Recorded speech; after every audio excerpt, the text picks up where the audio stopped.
Today we are finishing up with some things related to Islam, particularly in thinking about where Christianity and Islam have places of agreement, places of disagreement, how that can both provide for opportunities for conversation, discussion, but also some places where that might be prohibitive of that discussion.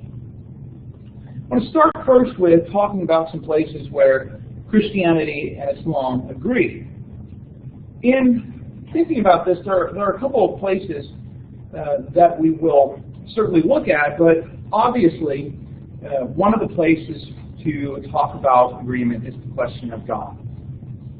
Both Christians and Muslims take it for granted that God exists. Certainly there are doubts, people have doubts, but as far as the religion goes, there is this belief that there is a God, that God is the one who is in control of history. God is the one who is in control of the world, responsible for creation. And in both Christianity and Islam, God, as He's described, has very similar attributes. He's compassionate, He's merciful, He's a judge. But one of the questions that has been raised several times, especially in more recent years, is the question of whether Christians and Muslims worship the same God. And we addressed that briefly early on, noting that most recently, as far as a very public case of a professor at a rather conservative Christian university who was suspended because of her claims that Muslims and Christians worship the same God. There were attempts to fire her, though she had tenure, based on this theological position. Ultimately, the issue was resolved this past weekend with a confidential agreement. Very interesting what's in this agreement. A confidential agreement that the two would kind of mutually part ways. It wasn't that she was fired, but that the university and Professor Hawkins are going to separate. So sometimes something that can have some real consequences when you make the claim that Muslims and Christians worship the same God. But in thinking about how we've looked at this issue, it's an important question to ask, especially as we're talking about interreligious dialogue, places of agreement, places of disagreement. So I put it to you, after the reading that you've done, after the classes that we've had together, looking at a wide variety of things related to Islam, do Christians and Muslims worship the same God?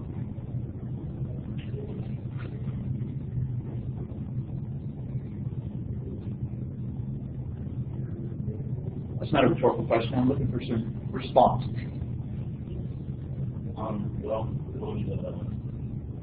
The tower thing, the tall thing, as you walk into the building, the first verse says, anyone who knows the Father will guide him. And there's Jesus other times in the Gospels. So I think if they did worship the same God, they would follow Jesus Christ, and no one else. Jesus says, I'm the way. Like, there's no other path. So I think so. Okay. Other thoughts? They worship the same God, Allah. Yeah, it's important to recognize that. I mean, some people will point to that and say, oh, they worship Allah, they don't worship God. Well, Christians that speak in Arabic would use Allah to refer to God speaking in Arabic. So, Allah is not necessarily God's personal name in Islam. Other thoughts? So much more to Christianity than just the New Testament. We have the Old Testament to the prophecies and everything that we've done, right? And if we did worship the same God, I believe there would be more in the Old Testament and the law that would point to Muhammad. Okay. How about this question? Do Christians and Jews worship the same God? Okay? Why? All right. Why else would we say that Christians and Jews worship the same God?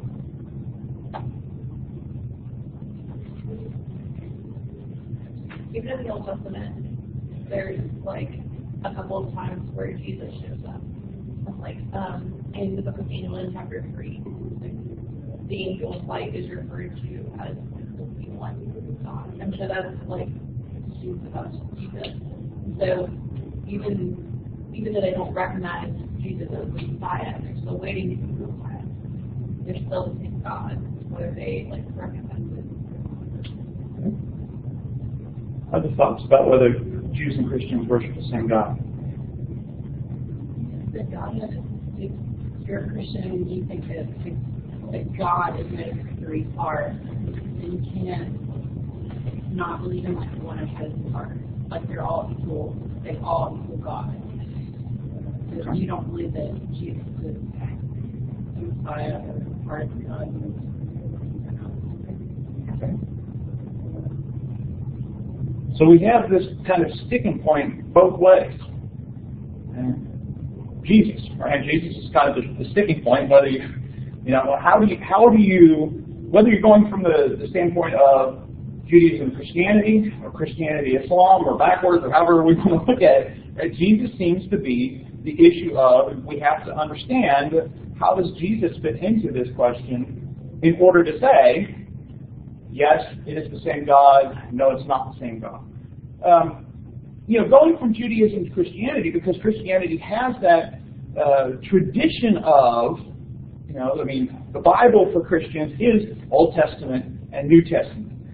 So much in the New Testament emphasizes connections with Abraham, connections with the law, connections with the prophets, especially with the so-called Messianic prophecies, right? We talk about the Messianic prophecies, these passages that point to Jesus. And so even though we would say contemporary Jews would definitely not agree with Jesus being God, there's still a connection there. So flip it around again and look at Islam. Because historically, Muslims are making the same kind of claims that Christians would make about Judaism. So historically, is it the same God?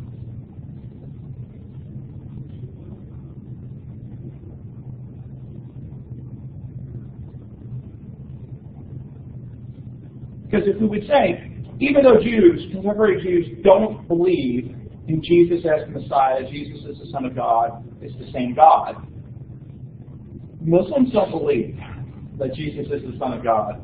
Or they will sometimes use the word Messiah, but they mean something different by it than what Christians mean when we say Messiah. So is it the same God that way?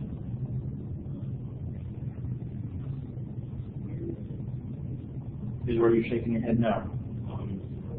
Well, like even the Old Testament points to Messiah or Christ. All of their patriarchs talk about the coming of Christ. So with them, it's more a question of is Jesus the Christ? Whereas in the New Testament, there is nothing ever mentioned about Muhammad or about another prophet coming or the last prophet, but there is being a need for the last prophet. It's assumed that salvation is there. So I don't think it's the same analogy at all. Okay. So one thing that's kind of like mutually agreed on everywhere is that God is perfect and he doesn't lie. And so it would be deceptive for God to teach one thing in the Old Testament and then follow that through the New Testament, but yet have a completely different set of teachings for Islam. If it's the same God, they should follow the same principles. And there's a lot of things that just don't match up at all. But what do we do with the claims that would be made by Jews that we've misunderstood what those prophecies in the Hebrew Bible, right? Well, we wouldn't call it that we've misunderstood what those prophecies were, and that those early Christians twisted those prophecies to make it appear that Jesus was the one that fulfilled those prophecies.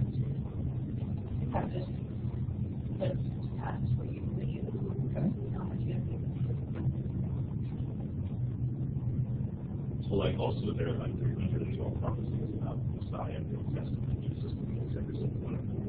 But there are not a lot of prophecies about Muhammad in the New Testament. Even if Muslims have pointed out, there would not be that many.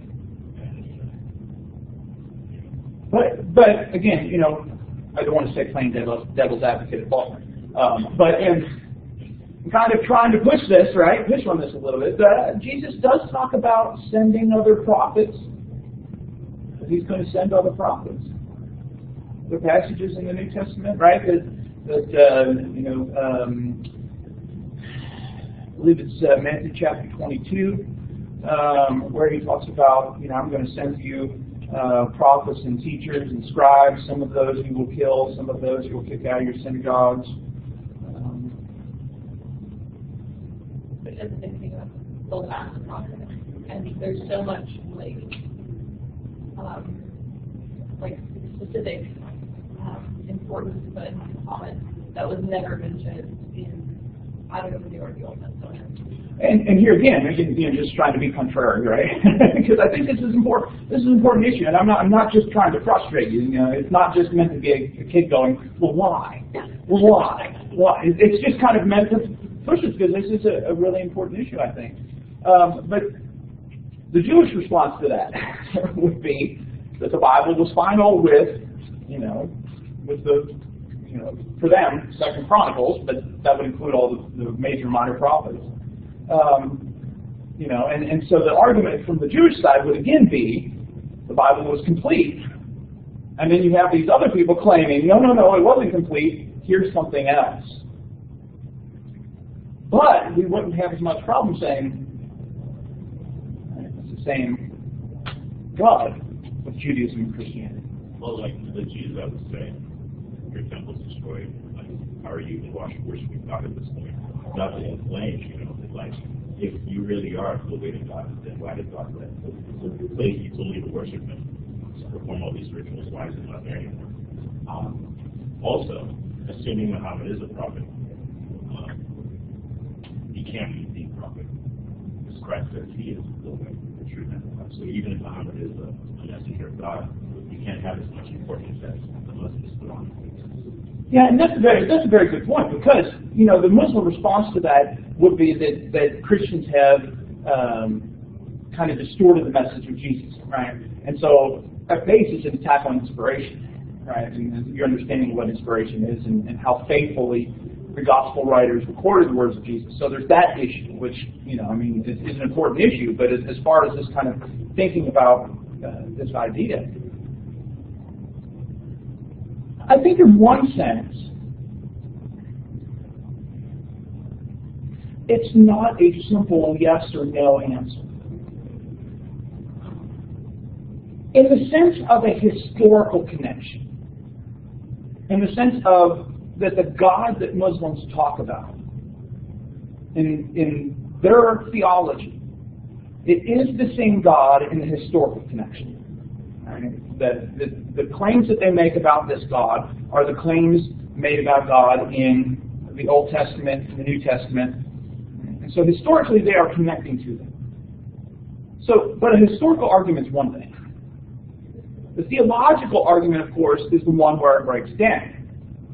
So, in asking the question, do Christians and Muslims worship the same God, it's one of those, well, we got to define our terms first before answering.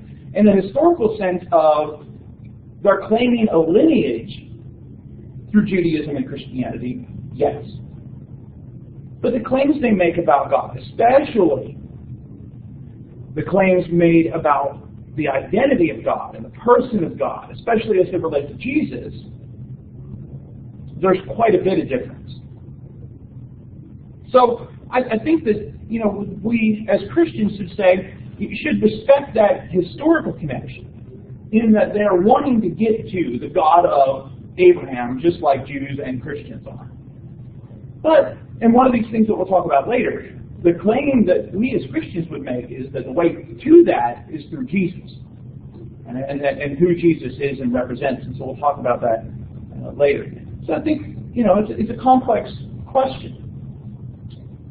But it is reflected, the similarities, the historical connection, is also reflected in some other places where there is agreement between Christians and Muslims and Jews as well.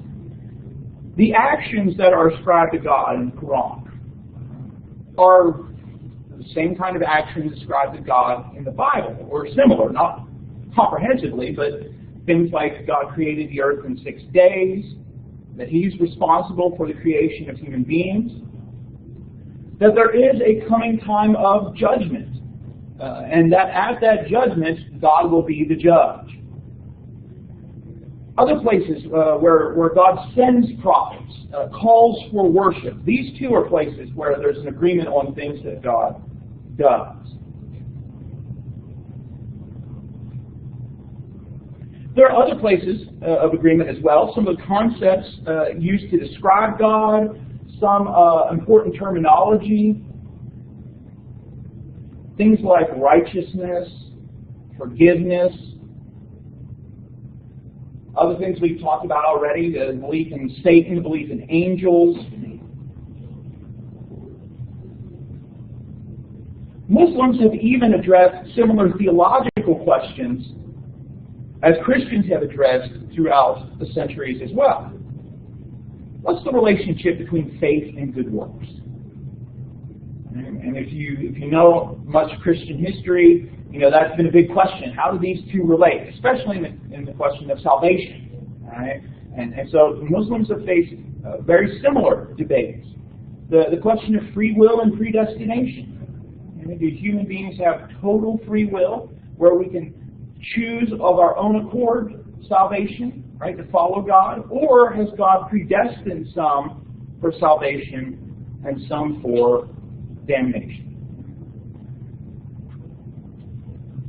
One of the places that I really find interesting between the Bible and the Quran are the shared narratives. There's a lot of overlap in the stories being told. And as we mentioned before when we were talking about the Quran, a lot of the ways in which the Quran addresses some of those narratives is in a referential way.